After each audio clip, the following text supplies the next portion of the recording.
Buenas noches, bienvenidos a las 8:45. Hoy es día lunes. Claudia Méndez Arriaza se encuentra en México participando en un seminario sobre justicia y periodismo. Por eso hoy me he hecho acompañar de Adrián Zapata. Él es un abogado. Se va una periodista, viene un abogado a conversar el día de hoy, a desarrollar las entrevistas de la noche. Vamos a arrancar con Adrián tratando el tema del desvío de los ríos y la conflictividad que esto genera. Por supuesto, lo hacemos a partir del caso de los ríos Madre Vieja y Achihuate, que fueron desviados por empresas productoras de caña de azúcar y de palma africana. Hemos invitado tanto a representantes de la gremial de Palma como a representantes del azúcar de Guatemala. Ambos han preferido no participar, nos han dicho que se les hacía muy difícil participar el día de hoy en esta conversación. Tampoco pudieron acompañarnos las autoridades del Ministerio de Ambiente. Quienes sí están hoy con nosotros son Joram Gil, quien es experto en sostenibilidad de los recursos hídricos de la Universidad de San Carlos. Él participa en la discusión de la Ley de Aguas. Y está con nosotros también Carlos Salvatierra, quien es secretario ejecutivo de la Red Manglar. Usted sabe, esta organización que defiende al mangle en las costas guatemaltecas. Por la vía telefónica nos acompaña Junior Salguero, quien es el gobernador de Escuintla. A los tres les damos la bienvenida. Gracias por acompañarnos y arranca don Adrián. ¿Qué tal? Muy buenas noches y muchas gracias por estar por acá con nosotros. Entonces, tal vez empezamos con el señor gobernador que está en la línea. Señor gobernador, muy buenas noches. Aquí le saluda Adrián Zapata. Mire, tenemos entendido que es usted gobernador saliente, ¿es correcto? Afirmativo, Adrián. Estamos trabajando desde hace 11 meses en la gobernación departamental de Escuintla y posteriormente, claro, ahorita entrando de lleno al problema de los desvíos del río en Madre Vieja y Achihuate. ¿Usted participó en el proceso de recuperación del cauce de los ríos, señor gobernador, cuando las comunidades, tenemos entendido, iniciaron estas acciones para que retomara su cauce? ¿Usted tuvo una participación activa en ese proceso? Afirmativo. Como gobernador, la función principal es mediar entre cualquier conflicto. Y cuando nos dimos cuenta de la problemática que tenían las comunidades río abajo, del río Madre Vieja y río Achihuate, fui el primero en convocar a las partes a Gobernación Departamental de Escuintla, donde fue muy fructífera. A principios del mes de febrero, 4 o 5 de febrero, comenzaron estos problemas tanto en el río Madre Vieja como en el Achihuate, pero que las partes llegaron a Gobernación y comenzamos a trabajar en una mesa técnica directamente con la meta principal, que llegara el agua a las comunidades de río abajo, Adrián. Gobernador, pero lo que debía hacerse, lo que procedía en ese caso era establecer una mesa técnica de discusión, no era actuar legalmente en contra de las empresas que se habían apropiado del cauce de esos ríos. La prioridad en este momento para mí como gobernador era que el agua llegara, independientemente luego las responsabilidades que se pueda deducir ante cualquier persona que haga alguna ilegalidad.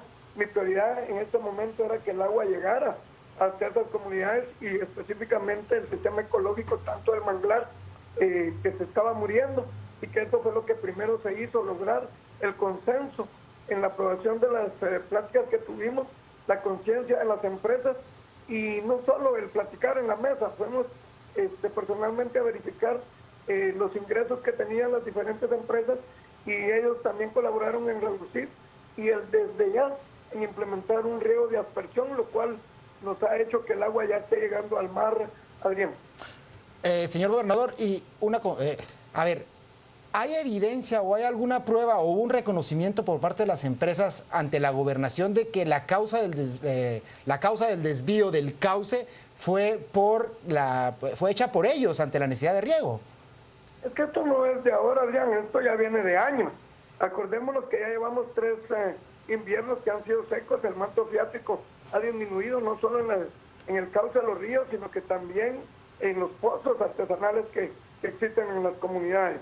Esto no es de ahora, esto hoy se está agudizando por la falta de manejo de cuencas, donde no se ha tenido un programa adecuado del manejo, en el cual también ha estado entre los acuerdos y compromisos de la Gobernación Departamental de Escuintla, donde se están comprometiendo a un plazo mediano iniciar la reforestación de la cuenca del río Madre Vieja y del río Achihuate, Adrián.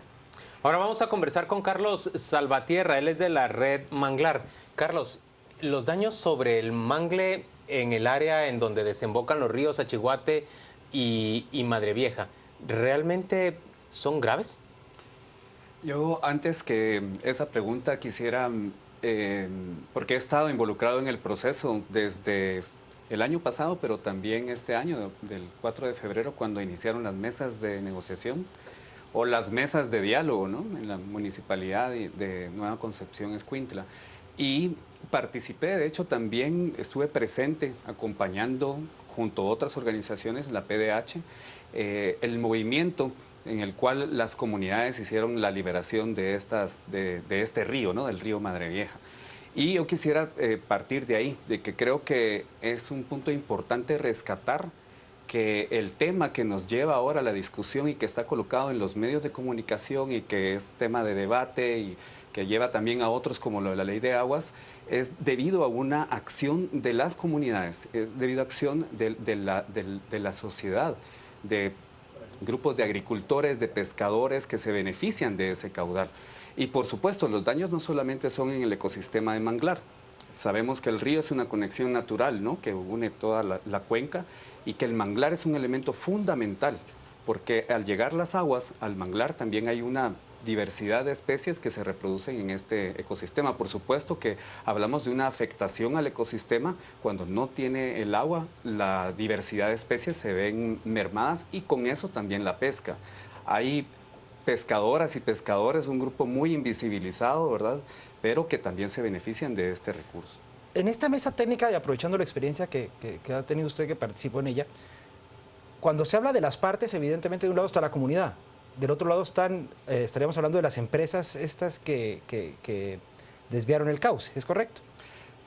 Sí, yo creo que hay varios actores, está la comunidad y la municipalidad, por un lado, las organizaciones que acompañamos, está la PDH, la COPREDE, el Ministerio de Agricultura y las empresas que son tres, digamos, palma, banano y caña de azúcar. Es que la pregunta es por qué en el contexto de la mesa técnica que se hace para recuperar el cauce, quizás también para la audiencia, ¿cómo se va a sentar? O sea, no se alcanza a entender cómo se negocia el recuperar algo partiendo de un desvío, pues, no sé si ilegal, porque hablaremos del tema de las aguas, pero ilegítimo ante este bienestar colectivo. ¿Cuál es la postura entonces en la mesa técnica para desatar ese nudo? Mire, un punto que se ha abordado ahí es que es urgente saber cuál es la situación del río.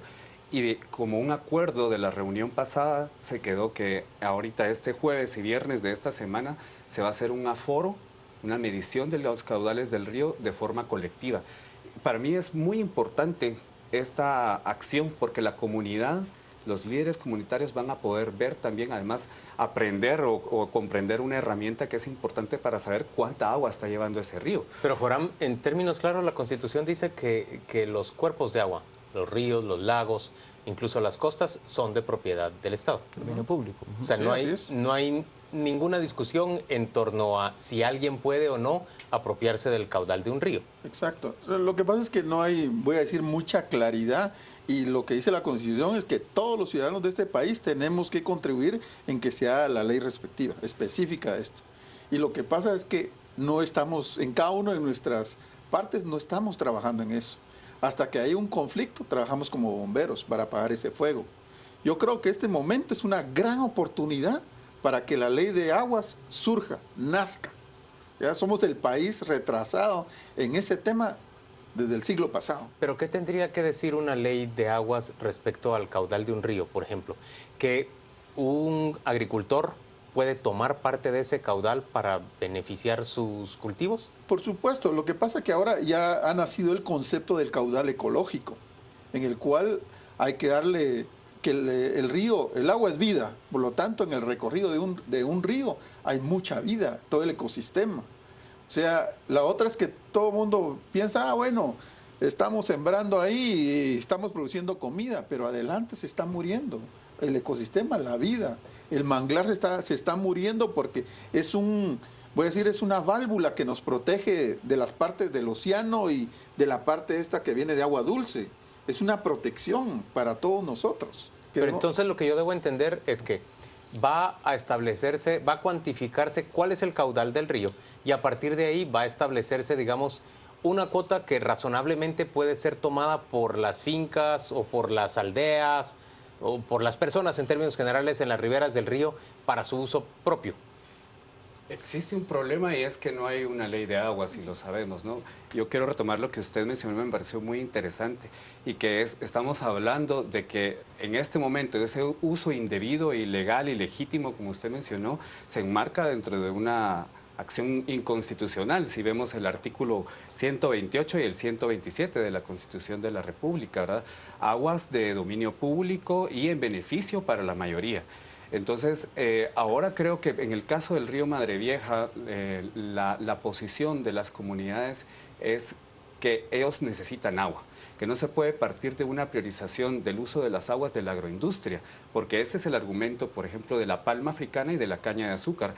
Bueno, midamos el río y cuánta agua necesitamos, pero las necesidades de la agroindustria son muchas, son muy grandes, ¿verdad? Porque ha habido un incremento también en la expansión de esos monocultivos. Entonces, yo creo que es importante mencionar lo que dice aquí el compañero, ¿verdad? Es un camino que todavía hace falta recorrer y al momento nos basamos en algunos conceptos como el caudal ecológico, ¿verdad? La unidad que se necesita para saber, para que ese río mantenga la vida, el ecosistema y también a las mismas comunidades que están a la orilla de él. El hecho de que ahorita se parta de esta negociación en ese lugar, pues evidentemente abre la puerta para destapar lo que decía ahora en el tema de otros espacios similares. Primero, que lástima que no vino gente del mar, porque la denuncia igual no cesa con el acuerdo que se llegue en el espacio, porque hay un ilícito, es usurpación de aguas y eso tendrá que ventilarse en los tribunales pertinentes, que además la pena es ridícula, creo que son de 1.000 a 5.000 quetzales de multa y de 1 a 3 años, a costa de todo lo que se arriesga. Pero estos focos, hoy decía el ministro de Ambiente, o ayer, que no solo es allí, o sea, que este tipo de cuestiones es algo generalizado. No, ya es una costumbre de hace varios años, no es la primera vez. Yo creo que ellos cuando tomaron el río, voy a decir, no pensaron en cometer una falta, porque no hay esa falta, ¿verdad? Pero por decirles, no, los desastres que están ocurriendo aguas abajo, ¿verdad? Ellos no lo pensaron así, sino pensaron en su provecho. Pero lo bueno es que hoy se destapó. Y se destapó en esos dos ríos, porque los demás ríos es lo mismo, es la misma historia, ¿verdad? Y ahorita porque lo estamos viendo, voy a decir, en estos grandes agricultores, pero también sucede en las hidroeléctricas. ¿Ya? Pero las hidroeléctricas en general utilizan el agua y vuelven a descargarla porque no reservan el agua. Sí, pero hay un conflicto también, ¿ya? Entonces, en el cual no se toma en cuenta las comunidades. Es como lo mismo que está sucediendo aquí, solo que aquí el agua no llega al río. Pero el problema no es más por el embalse que por el caudal del río, en el tema de las hidroeléctricas. Es todo un contexto integral, no es solo... Es como los mantos freáticos también tendrían que abordarse en la ley. De todo se tendría que abordar. Ahora hablemos respecto a los mantos freáticos, porque el gobernador Salguero nos decía que hay escasez de agua incluso en el manto freático y que las fincas productoras se quejan de que resulta muy caro y difícil extraer agua del subsuelo. Bueno, ¿Eso es real en la costa? Sí, mire, lo que pasa es que ahí tenemos la instrucción marina a ese punto. O sea, si yo vengo y saco hasta cierto nivel, puedo sacar agua dulce para regar. Pero más profundo usted saca agua del mar. Sí, agua salada. Entonces, ¿qué pasa si hago agua salada? Voy a salar los suelos. Entonces, ¿quema su producción? Que sí, o sea, bueno, hay ciertos cultivos que sí lo aguantan, pero ¿cómo se llama en este caso? Palma africana, caña, habría que estudiarlo, ¿verdad? Y hablando de mantos freáticos, ¿dónde queda el tema de estos productos agroquímicos que se usan en muchas de estas industrias en el abordaje? Que me imagino que en la ley de aguas el ministro dijo que no, pero creo que este tipo de cuestiones deben ir allí. ¿Cómo queda en ese contexto con organizaciones ecológicas que se encargan de verlo? Pero ¿cómo queda la contaminación del manto freático por eso? Bueno, es un problema bastante complejo, ¿verdad? Y yo creo que un ejemplo muy reciente que tenemos es el del río La Pasión. Y nosotros mencionamos el río La Pasión porque en el caso del Madre Vieja es la misma empresa, que es la empresa de Palma del grupo Jame, y vimos todo lo que sucedió en el río de La Pasión y hoy en día no tenemos un proceso legal que haya concluido, que haya dado con los responsables. Por supuesto que una ley de aguas tiene que contemplar todo eso. Yo quería comentar respecto a la participación de ciertos actores cuando mencionaban el Ministerio de Ambiente, porque nosotros en la mesa del 4 de febrero frente a las industrias y a los demás participantes de esta mesa, de esta comisión técnica, alertamos a ellos, a las agroindustrias, que era importante que hicieran cambios y que llevaran al cumplimiento los acuerdos, porque hubo un acta firmada por parte de las industrias y de las comunidades y de los testigos que estábamos ahí. Entonces creo que hay una responsabilidad de las instituciones de gobierno que no actuaron con denuncias incluso que el año pasado se han hecho y años anteriores para poder solventar esta situación. Joram, ¿es viable en realidad que el país apruebe una ley de aguas? Una de las últimas ocasiones en que trató de hacerlo, los cantones de Totonicapán se opusieron de una manera vehemente. Hay grupos muy conservadores en este país que están simple y sencillamente cerrados a la posibilidad de que se produzca de que se legisle en esta materia. Bueno, lo que pasa es que la ley tiene que ser consensuada. O sea, no podemos hacer una ley que de la noche a la mañana lo apruebe el Congreso sin tomar a todos los actores. ¿Se puede consensuar una ley? Es decir, buscar consenso es acuerdo de todos. En 1993 ya había, en tercera lectura teníamos la ley de aguas, y por el golpe de Estado que se hizo en esas fechas, pues ya no se logró. Era el primer paso, ¿verdad? Pero creo que sí se puede, y trabajar uno entendiendo la cosmovisión de los 48 cantones, que se involucre sus autoridades, no toda la gente, ¿verdad?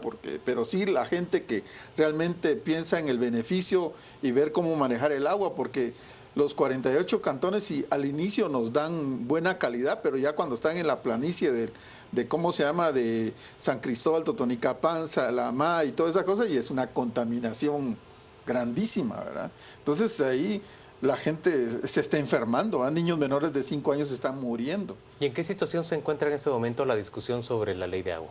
No hay discusión, solo hay una comisión extraordinaria de los recursos hídricos y no hay nada.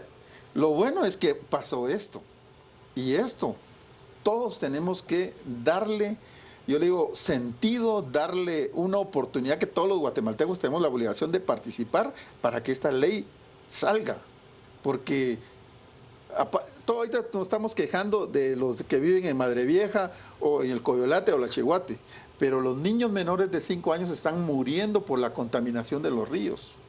Eso ¿cómo se llama? Eso, la muerte de un niño, ¿cuánto vale? Joram, ¿y es viable pensar que podemos rescatar nuestros cuerpos de agua? Sí, es viable.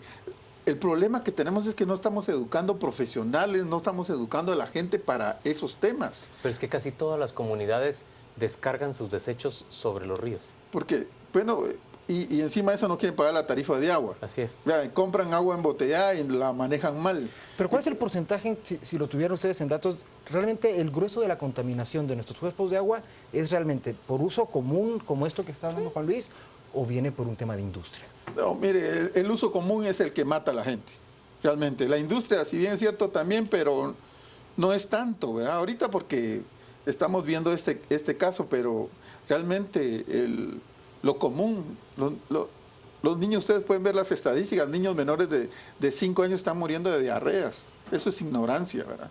Realmente tenemos que trabajar por eso. En el lago de Atitlán el año pasado se murieron 25 por esos casos. Carlos, usted está participando en la mesa de discusión en Escuintla.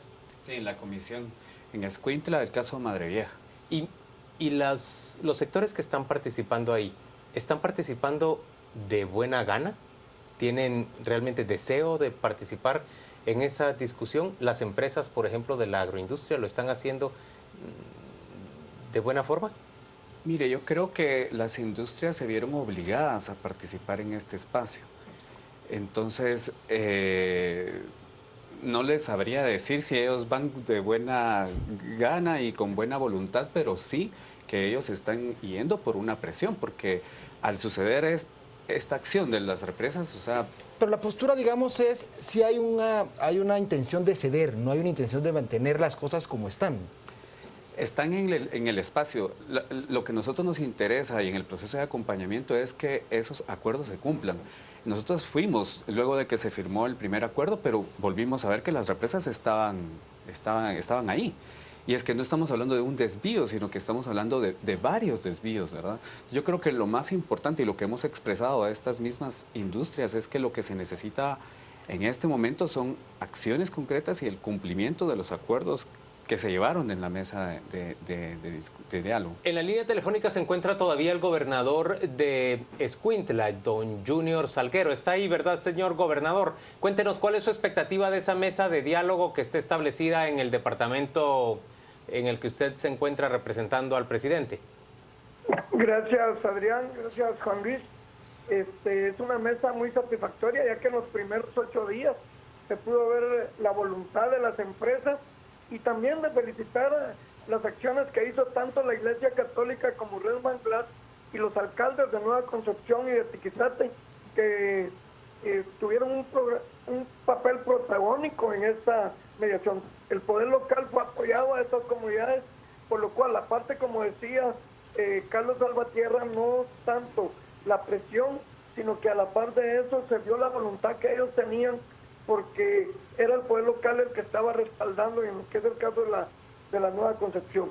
Como mediador estuve muy interesado en de que ambas partes llegáramos a un acuerdo y que la mesa el día jueves a las 6 de la mañana estaremos ya en Nueva Concepción supervisando personalmente una mesa integrada por 27 personas, donde están parte de los ingenios, parte de las empresas, parte de la sociedad civil, de Red Manglar, de la Iglesia Católica, quien ha apoyado mucho, y que se va a verificar el aforo del río y el aforo en los quineles, en las principales entradas de estas empresas, para reducir todavía en un 50% el caudal que hasta hoy está entrando a las fincas.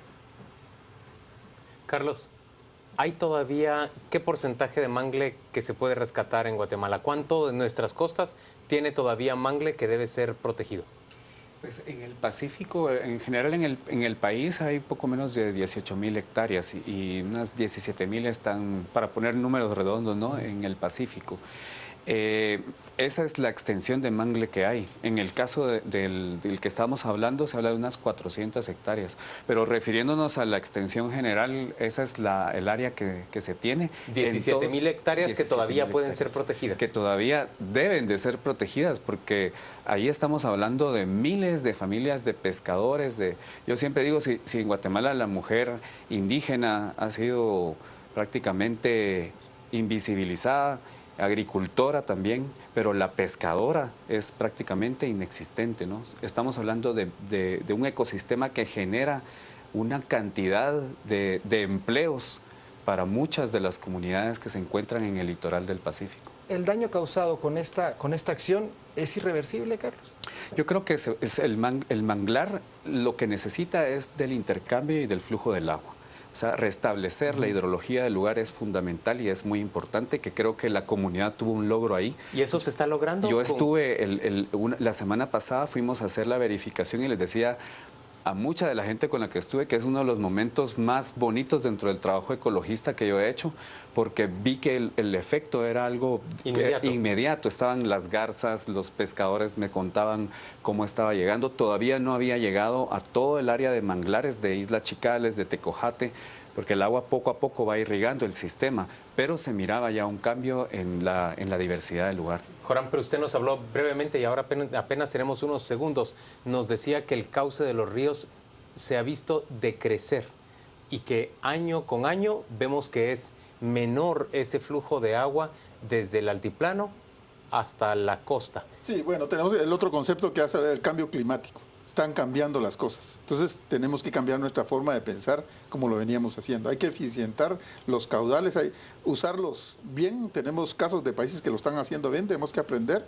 Y por otro lado, yo creo que la industria va a aceptar muchas cosas, porque son temas ambientales y si su producto sale de Guatemala, tiene que cumplir con esos temas o si no, se queda atrás. Yo creo que hay una buena, disposición para que lo cumplan, porque no su azúcar, su aceite o lo que combustible no lo van a vender afuera. Espero que el Congreso no nos quede mal.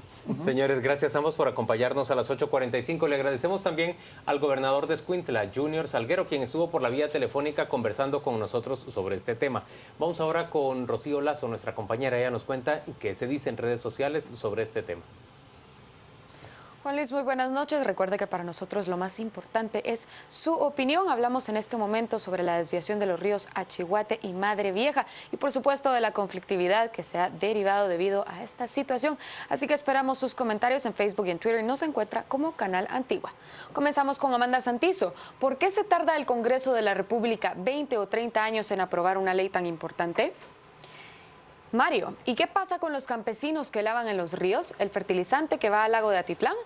Yuri Giovanni Melini nos dice, la razón muy simple, abuso de empresas criminales por impunidad ambiental y tráfico de influencias. Gustavo de León, deben de tomar medidas y denunciar, las consecuencias son graves y pérdidas millonarias cada invierno. Raúl nos comenta, desviar un río es una monstruosidad, punto. Un Estado constitucional de derecho no puede permitir estas barbaries. AgroUSAC, no hay ordenamiento territorial, los recursos naturales están colapsando y reaccionamos tarde, falta de penalización severa. Y por último, Juan Carlos Martínez, desviar ríos es atentar contra la vida, no solo de las personas, sino del contexto donde se desarrolla la misma vida. Es momento de ir a una pausa comercial, pero por favor quédese en sintonía de Canal Antigua que le tenemos mucho más. Esta entrevista fue presentada por Excel Automotriz. Más innovación, cero preocupaciones.